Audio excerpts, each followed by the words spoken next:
तो हम क्यों कह रहे हैं कि जिन्ना लैंड का दी एंड? जी हां, पहलगांव आतंकी हमले के बाद देश के 140 करोड़ लोग भड़क उठे हैं। जिन्ना लैंड को नेस्तनाबूद करने के लिए कह रहे हैं। भारत की तीनों सेनाएं भी तैयार हो चुकी हैं।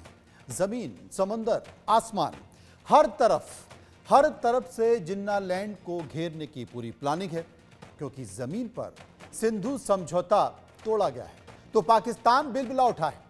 दरियाए सिंधु में खून बहाने की धमकी दी जा रही है। इधर समुद्र की बात करें तो अरब सागर में नौसेना अलर्ट पर है। नौसेना ने लिखा, मिशन रेडी, सदैव तैयार, सदैव सतर्क। तो आसमान में रफेल दहाड़ रहा है। 140 करोड़ भारतीय मोदी से बस यही गुहार लगा रहे हैं कि कैसे भी हो इस बार जिन्ना लैंड के 4 टुकड़े कर दो। सिंधुस्तान, बलूचिस्तान, पख्तूनिस्तान और बचा खुचा पाकिस्तान। उसे यह एहसास कराना जरूरी है कि हर बार वो ऐसी गलतियां करता रहा है, लेकिन इस बार उसने एक बड़ी गलती कर दी है। निहत्थे पर्यटकों पर गोली चलाकर उसके आतंकवादियों ने बहुत बड़ी गलती कर दी है। इधर भारत की एयर स्ट्राइक से पहले डिप्लोमेटिक स्ट्राइक से ही मुनीर और शहबाज खौफ में है। खबर है कि उन्होंने अपने परिवारों को विदेश रवाना कर दिया है। लिहाजा यही समय है, सही समय है, जमीन, समंदर, आसमान से जिन्ना लैंड पर कर दी जाए फाइनल वार और उसका दी एंड। आज इसी पर हम चर्चा करेंगे। चर्चा के लिए कई सारे मेरे साथ मेहमान होंगे, लेकिन इन सब के बीच बहुत सारे संकेत हैं। उन संकेतों को समझें। असल में सूत्रों के मुताबिक पहलगांव आतंकी हमले की साजिश का खाका फरवरी में ही तैयार हो गया था। पाकिस्तान के पंजाब के कसूर जिले में सैफुल्लाह कसूरी ने अबू मूसा, इदरीस शाहीन, मोहम्मद नवाज, अब्दुल लफा उसूल और अब्दुल्ला खालिद के साथ एक बैठक की थी। इसके बाद फिर 18 अप्रैल को पहलगांव में हमले के ठीक 4 दिन पहले ये सभी आतंकवादी कमांडर रावलकोट में इकट्ठा हुए। आतंकी संगठन लश्कर का कमांडर अब्दुल्ला खालिद अपने भाषण में धमकी दे रहा था कि बॉर्डर के उस पार मुजाहिदीन की ऐसी लाइन लगाई जाएगी जैसे 1995 से 2001 तक थी। हिजबुल मुजाहिदीन का कमांडर अब्दुल रफा रसूल भी यहां पर मौजूद था और इसी मजमे में सबसे आखिर में तकरीर लश्कर के कमांडर अबू मूसा ने दी, जिसमें अबू मूसा ने कहा कि अगर कश्मीर में हिंदू बसेंगे तो उन पर गोलियों की बौछार होगी और सारे सर काटे जाएंगे।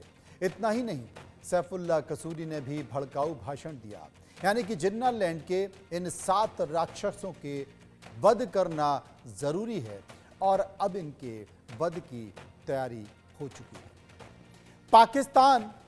पाकिस्तान फिर से सरेंडर करने वाला है, क्योंकि 2 तस्वीरें मैं आपको दिखाता हूं। 1971 की तस्वीर आप देखिए। 1971 में पाकिस्तान से सरेंडर किया था और अब 2025 में भी क्या पाकिस्तान सरेंडर करेगा? ये बड़ा संकेत है, क्योंकि संकेत भारत दे रहा है। ये तमाम तरह की बातों के बीच देश में आवाज उठ रही है कि अब बहुत हुआ और अब एक बार पाकिस्तान को मुंह तोड़ जवाब देने की तैयारी होनी चाहिए और सरकार ने कमोबेश वो तैयारी कर भी ली है। और तमाम तरह के संकेत पाकिस्तान से निकल कर आ रहे हैं। क्या पाकिस्तान के प्रधानमंत्री शहबाज शरीफ डर चुके हैं? क्योंकि वो कहते हैं कि भारत के एक्शन से बैकफुट पर आ चुके शहबाज कहते हैं कि जनाब, जो हमला हुआ है हम उसमें जांच के लिए तैयार हैं। लेकिन इन सब के बीच पाकिस्तान में खलबली है। पाकिस्तान की हैकड़ी निकल गई है और पाकिस्तान की हैकड़ी इसलिए भी हम बोल रहे हैं कि निकल गई है क्योंकि पहलगांव आतंकी हमले के बाद पाक के गृह मंत्री का बयान आया है। मोहसिन नकवी ने हमले की निष्पक्ष जांच की मांग की है। पहलगांव हमले की जांच हो तो पाकिस्तान उसमें सहयोग जरूर करेगा। ये संकेत पाकिस्तान से आ रहे हैं। आपको याद होगा कि जब सिंधु जल समझौते को खारिज करने की बात भारत ने की, उस वक्त भी पाकिस्तान ने कहा था कि ये जल्दबाजी है, हम बैठकर बातचीत करने को तैयार हैं। लेकिन बातचीत का समय निकल चुका है, अब कुछ करने का समय है। अब तमाम तरह के संकेत आ रहे हैं और ये संकेत बताते हैं कि पाकिस्तान डर रहा है, पाकिस्तान घबरा रहा है, और घबरा रहा है तभी तो जांच की बात कर रहा है। अगर पाकिस्तान के गृह मंत्री इस बात का जिक्र कर रहे हैं, मोहसिन नकवी साहब अगर इस बात का जिक्र कर रहे हैं कि जो घटना हुई है, पहलगांव में अटैक किया है, हम उसकी जांच के लिए तैयार हैं, हम उसकी जांच में शामिल होने को तैयार हैं, तो ये संकेत क्या है? सुनिए।